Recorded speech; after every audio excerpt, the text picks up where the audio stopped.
Hello students, now we start our EVS lesson number 4, water safe for drinking, next part. Okay students, in previous video we learned about experiments which substance dissolve in water and which substance not dissolve in water. Okay, and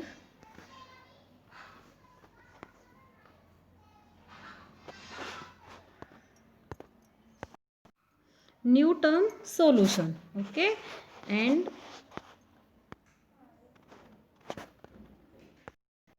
second experiment, the things that float are lighter than water and the things that sink are heavier than water. म्हणजे तरंगणाऱ्या वस्तू पाण्यापेक्षा हलक्या असतात आणि बुडणाऱ्या वस्तू पाण्यापेक्षा जड असतात. And third experiment, particles of soil are heavier than water, but because they are very small, they take a long time to settle to the bottom of the water. Leaves, twigs, etc. are lighter than water.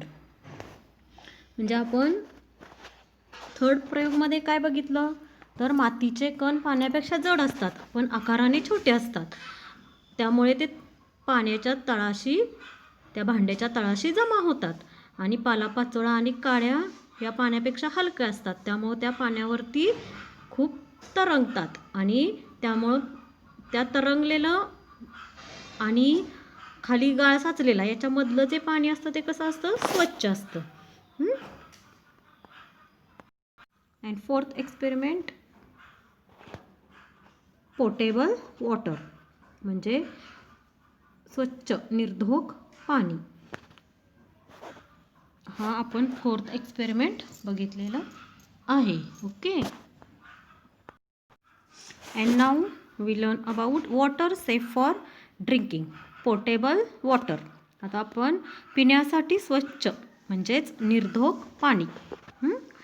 Drinking water must be safe for our health. Pure water has no taste, smell or color.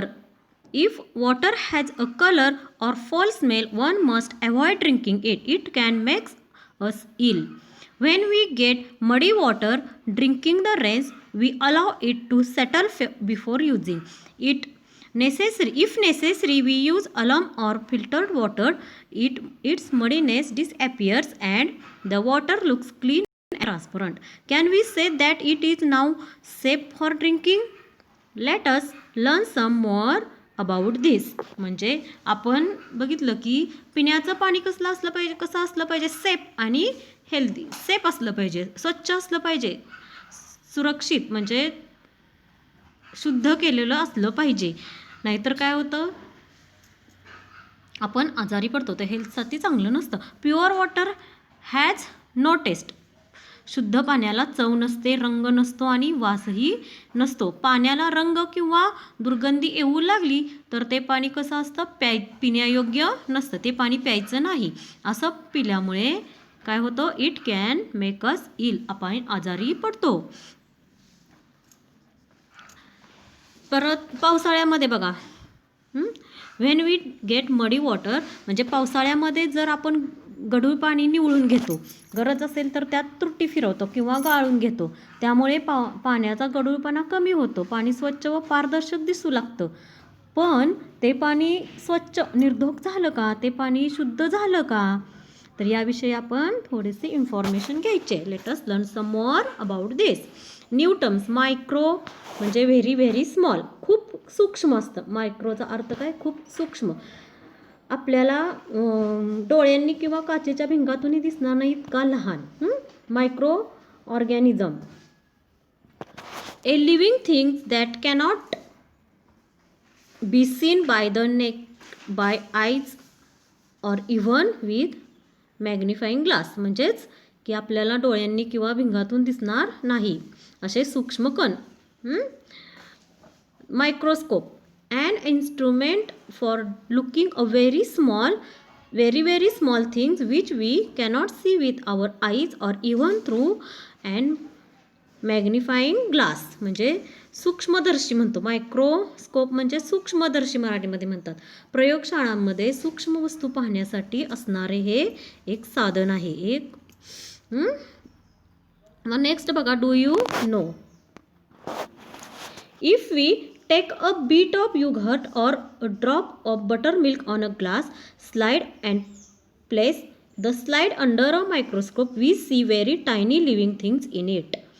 जर आपण कणभर दही किंवा थेंबर ताक घेऊन ते काचेच्या पट्टीवर ठेवलं आणि ती पट्टी सूक्ष्मदर्शीतून पाहिली तर आपल्याला त्यात सूक्ष्म आकाराचे सजीव दिसतात. त्याच्यामध्ये सूक्ष्म आकाराचे काय दिसतात? सजीव दिसतात. They are called micro organism. This म्हणजे त्यालाच काय म्हणतो आपण? मायक्रो ऑर्गॅनिझम म्हणजे सूक्ष्म जीव, आकाराने सूक्ष्म असणारे सजीव.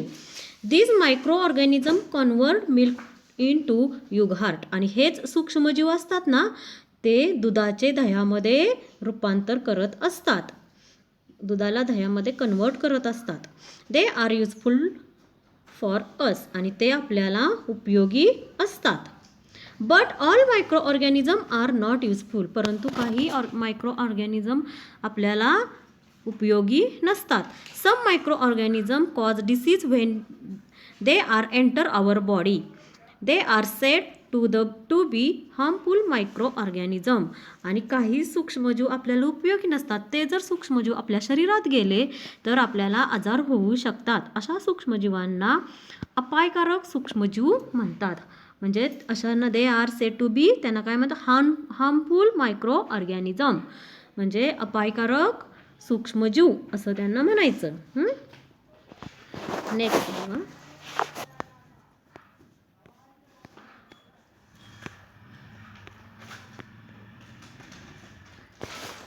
there are numerous kinds of microorganisms around us. They are in the soil, in water, in air, on rocks, that is anywhere and everywhere. आपल्या सभोवताली अनेक प्रकारचे सूक्ष्मजीव असतात. मग ते कुठं कुठं असतात? In soil, in water, in air, on Roxx, that is anywhere and everywhere. ते पाण्यात, हवेत, खडकावर, मातीत, सगळीकडे ते कुठेही असू शकतात. Even if harmful micro organism are present in water we are not to be able to seen them.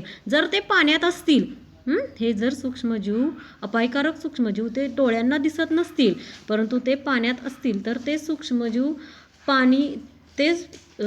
त्या पाण्यामध्ये असतील तर ते पाणी जरी पारदर्शक, जरी ते शुद्ध दिसलं तरी ते हे असेल का? Now though the water such microorganism looks transparent. जर पाणी ते शुद्ध दिसलं आपल्याला, पारदर्शक, ट्रान्सपरंट म्हणजे पारदर्शक, तरी why do it be safe for drinking. ते पिण्यासाठी योग्य असेल का? You may know that drinking the rainy season we often hear and outbreak of diarrhea or gastritis. At such times we need to boil the water that has been cleaned by settling and filtration. Only then does it become safe for drinking. म्हणजे आपण बघतो in rainy season काय होतं, बऱ्याचदा diarrhoea किंवा गॅस्ट्रोसारख्या रोगांची साथ येते. अशा वेळी ते पाणी निर्धोक करण्यासाठी, ते पाणी स्वच्छ करण्यासाठी आपल्याला काय करावं लागतं? निवळून किंवा गाळून घेण्यासाठी ते पाणी उकळून घ्यावं लागतं. आणि पाणी उकळून घेतल्यामुळं काय होतं बघा, boiling the water kills the micro organism in it and prevents disease. आणि त्यामुळं त्या पाण्यातले सूक्ष्मजीव, जे घातक सूक्ष्मजीव असतात ना, ते मरतात आणि आजार होण्याचा धोका टळतो. आता यूज युअर ब्रेन पॉवर. आता तुमचं डोकं चालवायचं. Some substance do not dissolve in water. What could be the advantage of this. म्हणजे काही पदार्थ पाण्यात विरघळत नाहीत, याचा काय फायदा असू शकेल? And next, what solution. आता सोल्युशन सांगायचं ह्याच्यावर. Mother had brought some cumin seeds jeera from the shop but some sand got mixed with it. Mother wants the jeera seeds clean. आता बघा, आईने दुकानातून जिरे आणले होते आणि पण त्यात चुकून वाळू सांडली. वाळू वेगळी करून आईला पुन्हा स्वच्छ जिरे द्यायचे आहे. तर तुम्ही काय कराल? ते तुम्ही तुमच्या आईला सांगा. आता नेक्स्ट बघा, वी हॅव लर्न्ड. आता आपण ह्या आपल्या लेसनमध्ये काय शिकलो?